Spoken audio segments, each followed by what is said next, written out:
Olá pessoal, sejam muito bem-vindos ao canal Geriatria com Miola. Aqui nós aprimoramos o conhecimento de vocês sobre as demências para que vocês tenham mais paciência e confiança no cuidado dos pacientes ou familiares de vocês. Meu nome é Vinícius Miola, eu sou médico geriatra e hoje vou falar um pouco para vocês sobre o tratamento da fase avançada das demências. Primeiramente, não se esqueçam de curtir, comentar e compartilhar esse vídeo. Além de se inscrever aqui no nosso canal do YouTube, Geriatria com Miola, e nos seguir nas nossas outras redes, Geriatria com Miola no Instagram e no TikTok. Então, sobre o tratamento da fase avançada. Bom, a fase avançada é a fase final das demências, né? A gente tem aí na doença de Alzheimer, que é a principal delas, uma expectativa de vida de em torno de 1 a 2 anos para a fase avançada, né? A gente tem vídeos aqui no canal explicando quando que acontece cada uma dessas fases, né? Mas a fase avançada é hora da gente pensar principalmente em qualidade de vida, né? Em olhar para o paciente e sentir quais são, né, as principais dificuldades e aquilo que a gente vai agregar em termos de qualidade de vida para ele. Por isso que a gente sempre fala que a fase avançada é um momento de reavaliação das medicações, tá? E o principal momento talvez de desprescrição de alguns remédios. Por que isso, pessoal? Porque a fase moderada, ela é a fase onde os sintomas de agitação, de agressividade, as principais dificuldades cognitivas começam a aparecer com mais força, né? O paciente começa a ter essas dificuldades e a partir disso ele começa a ficar mais agitado, ficar mais agressivo. E por isso, durante essa fase acaba que é na fase moderada que o paciente mais usa medicações, né? Então, muitas vezes a gente precisa introduzir o antidepressivo, um antipsicótico, ele às vezes já vinha usando o anticolinesterásico e a memantina, ou o canabidiol, então a prescrição dele começa a ficar um pouco mais robusta, com mais remedicações. A fase avançada, geralmente, é um momento em que a cognição está mais deteriorada, né? Então ele realmente não lembra mais de quase nada, reconhece ainda os familiares, às vezes nem os familiares, né? Às vezes não reconhece nem ele mesmo, e as limitações motoras começam a aparecer, então ele começa a ter uma dificuldade na marcha, né? Começa a ficar mais dependente ou praticamente totalmente dependente para sua higiene pessoal, também precisa de ajuda para caminhar, e isso faz com que aqueles sintomas que antes eram mais difíceis de tratar, de agitação e de agressividade, fiquem um pouco mais tranquilos a partir desse momento, até porque o paciente não tem nem mais aquela força que ele tinha antes para gerar, né, algo que a gente precisa se preocupar tanto e que coloque a vida dele ou do cuidador em risco, como era antes, quando ele caminhava bem, né, e conseguia fazer outras coisas. Então, a fase avançada é um momento de você e do seu médico refletirem, né, sobre quais medicações que realmente estão sendo benéficas, se não é um momento em que você pode tentar diminuir dose de medicações que em outros momentos ele teve doses mais altas, ou mesmo retirar medicações que talvez não foram tão benéficas para ele durante a evolução da doença, para que a gente tente diminuir o máximo o número de efeitos colaterais nessa que é uma fase que a gente sabe que é uma fase de fim de vida, né? Bom, então acho que isso é um aspecto muito importante. E o outro aspecto muito importante dessa fase, que traz muito angústia para os familiares e para o paciente, é a questão da alimentação, né? Que é algo que pega muito. Geralmente as dificuldades da alimentação começam no metade da fase moderada até a fase avançada, né? Então os primeiros sintomas são o paciente começar a enrolar mais com a comida na boca, né? Então você dá para ele comer, ele não engole, ele fica enrolando com a comida. Alguns pacientes acabam cuspindo a comida fora. As refeições começam a ter um tempo mais prolongado, então você não tem mais uma refeição em 20 minutos, às vezes você precisa de 1 hora, mais de 1 hora para conseguir alimentar o paciente. E muito disso surge dentro de um contexto de dificuldade dele para deglutir, né? Então às vezes ele começa a ter dificuldade e uma das formas dele não engolir é enrolar com a comida na boca, e também porque a deterioração da cognição faz com que ele não tenha mais esse processo de uma forma tão mecânica na cabeça dele.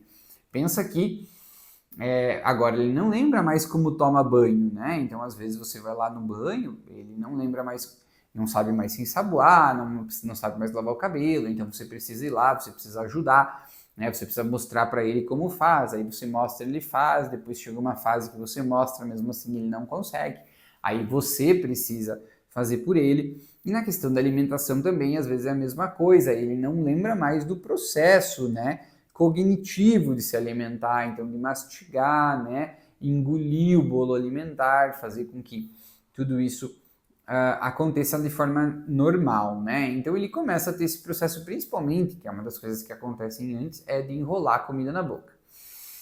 Então algumas dicas que a gente sempre fala e que nesse processo parece que sempre piora, é que tudo que tira muito a atenção do paciente durante esse processo de alimentação faz com que você prolongue, né? Que ele fique ainda enrolando mais, que ele tenha ainda mais dificuldade. Então a gente sempre diz que tenha durante as refeições um momento de, né, ficar só você e ele, né? Tentar tirar as distrações do ambiente, então desligar a TV, desligar o rádio, né? Eventualmente tirar as distrações até próximas a vocês, então ter uma mesa limpa com uma toalha branca, pratos que sejam, né, transparentes ou brancos, para que nada que esteja no ambiente faça com que ele fique mais distraído. Porque senão muitas vezes ele está ali com você comendo, aí ele começa a escutar a TV, aí ele para prestar atenção na TV, daí ele esquece de continuar comendo porque ele fica olhando a TV, ou às vezes ele olha uma outra coisa, ele presta atenção, ou ele olha a toalha de mesa com os bichinhos e fica olhando os bichinhos e esquece de comer, e isso faz com que o teu processo fique cada vez mais difícil, tá? Isso é algo que é muito importante que vocês tentem fazer para facilitar. Claro que vai começar a aparecer a disfagia, é muito importante que vocês, se possível, tenham um acompanhamento da fonoaudióloga, né? Porque ela vai ajudar com que o paciente realize mais exercícios, preserve mais a força, né, nos músculos da mastigação. Eventualmente, se ele já tiver com alguma dificuldade na deglutição, ela vai poder adaptar a dieta, né? Então, no primeiro momento, a gente vai adaptando a dieta para uma comida um pouco mais pastosa, às vezes se a dificuldade é mais para tomar água, a gente adapta a água com um espessante, então bota um líquido para deixar a água num aspecto mais como se fosse um mel, né? Um licor, que aí fica mais fácil para o paciente engolir, né? E a fonoaudióloga vai ajudar muito também a gente nesse caso para fazer essa adaptação, que é uma das maiores dificuldades da fase avançada. Claro que sempre surgem, né, as dúvidas de sonda ou gastrostomia, né? A gente não vai se aprofundar muito nesse assunto nesse vídeo de hoje, porque a gente tem outros vídeos só sobre isso, né? Então, mas lembrando vocês que a gente não utiliza, né, sonda nasointeral ou gastrostomia nessa fase, então a gente vai tentar levar o paciente até o fim da vida se alimentando pela via oral, no que muitas vezes a gente chama de dieta de conforto, né? Então a gente vai dar uma comida para ele que ele goste, né? Uma comida que ele se adapte e que ele consiga ir comendo. É importante nesse momento lembrar que a maior parte das vezes o paciente está comendo pouco, né? Ele não está comendo muito. Então é um momento em que a gente tem que tentar não fazer grandes restrições calóricas, né? Mesmo às vezes para os pacientes com diabetes, né? Então não ser muito restritivo, né? Não querer fazer com que ele coma às vezes só as coisas mais saudáveis, o que ele deixa às vezes de comer algumas coisas que ele gostava, né? Então, poxa, se ele gostava de tomar uma coca, vamos dar coca. Se ele gostava de tomar alguma outra, comer bolo, vamos dar bolo, polenta, vamos dar polenta. Essa não é a hora da gente ser muito restritivo, justamente porque a gente está pensando em dar conforto para ele. E um dos grandes confortos da fase avançada é comer. E é um dos motivos pelo qual a gente não tira a via oral do paciente, né? Ele ter aquele gosto no paladar, aquele gosto no olfato da comida, é algo que realmente traz prazer, né? E é uma das coisas que dentro do declínio e da perda cognitiva dele, ele ainda consegue preservar, né, e sentir esse prazer com a comida nesse momento. Então, por isso que a gente não tira a comida em nenhum momento, tenta proporcionar para ele que ele coma aquelas coisas que eles gostam, e é claro que às vezes grande parte das vezes a gente vai ter que suplementar caloria ou suplementar proteína, né? Porque às vezes a ingesta dele não vai ser adequada. Mas muito cuidado com a alimentação, né, nessa fase, que costuma ser um dos grandes pilares aí do tratamento. A água também, né? Então, muitas vezes as dificuldades para o paciente ingerir mais água. Lembrem sempre de deixar a água disponível, né? Então, a água tem que estar perto do paciente. Ainda mais na fase avançada, o paciente jamais vai sair de onde ele está para ir pegar um copo d'água, isso nunca vai acontecer, então ele tem que ter água do lado dele para que eventualmente ele mesmo tome, ou você ficar oferecendo de tempos em tempos para que ele vá tomando. Você não vai esperar que esse não é o tipo de paciente que vai pegar em um momento, ir lá e tomar 250 ml de água de uma vez, isso não vai acontecer.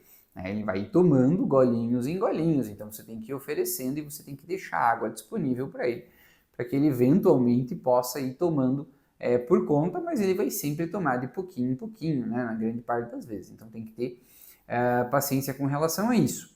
Com relação às medicações também, é importante ter uma atenção quando surgir essa questão da disfagia, porque às vezes vai ter dificuldade né, para dar alguns medicamentos.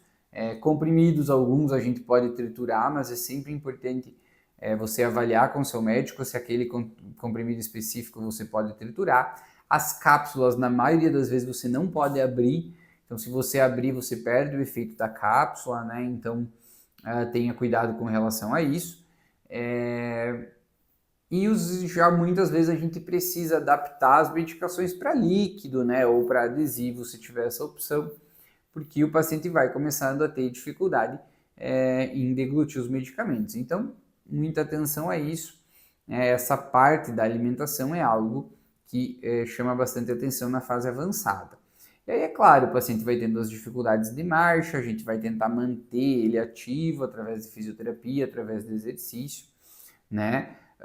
Até o momento em que às vezes ele vai ficar mais restrito, né? A gente vai precisar, às vezes ele vai ficar mais restrito à poltrona, depois à cama, então a gente vai achando né, proteções para ele, né? Então lembra sempre de evitar as lesões por pressão, né? E como o nome já diz, né? As úlceras, né? Elas são lesões por pressão.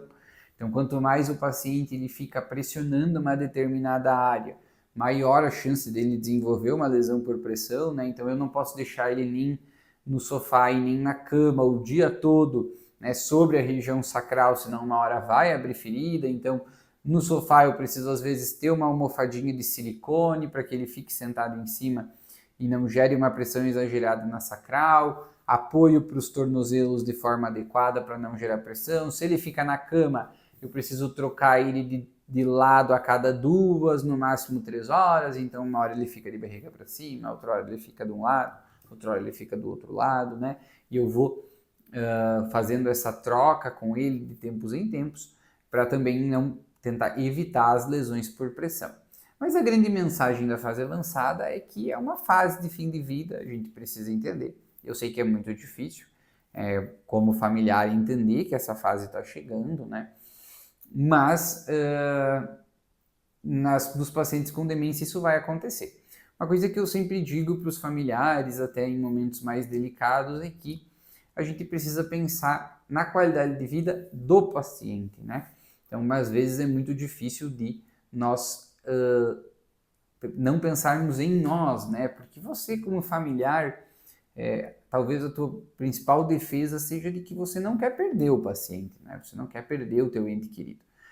Mas muitas vezes esse pensamento de não querer perder o familiar a todo custo leva com que a gente possa tomar atitudes que não sejam as melhores para ele, né? E muitas vezes a própria sonda ou a gastrostomia ela entra nesse cenário, que é uma coisa que dá conforto para o familiar, né, em ter certeza que o paciente está sendo nutrido da melhor maneira, mas não traz conforto para o paciente. Então a gente tem que tentar ter essa mentalidade de colocar sempre ele em primeiro lugar e pensar se as atitudes que a gente está tomando são importantes e são confortáveis e adequadas para ele, né? Eu acho que é isso aí. Espero que vocês tenham gostado desse vídeo. Temos, né, logo vamos com mais conteúdos aí no nosso canal. Não esqueçam de curtir, comentar e compartilhar esse vídeo. Se inscrever aqui no nosso canal do YouTube, @Geriatria com Miola, e também nos nossos outros canais no Instagram e no TikTok, @geriatriacomiola. Beleza? Um abraço e até mais. Vem aí a nova turma da Jornada de Cuidado do Paciente com Demência. Quero muito que você, que é familiar ou cuidador de um paciente com demência, participe. Mais informações no nosso Instagram, @geriatriacomiola. Tenho certeza que você não vai se arrepender. Te espero lá!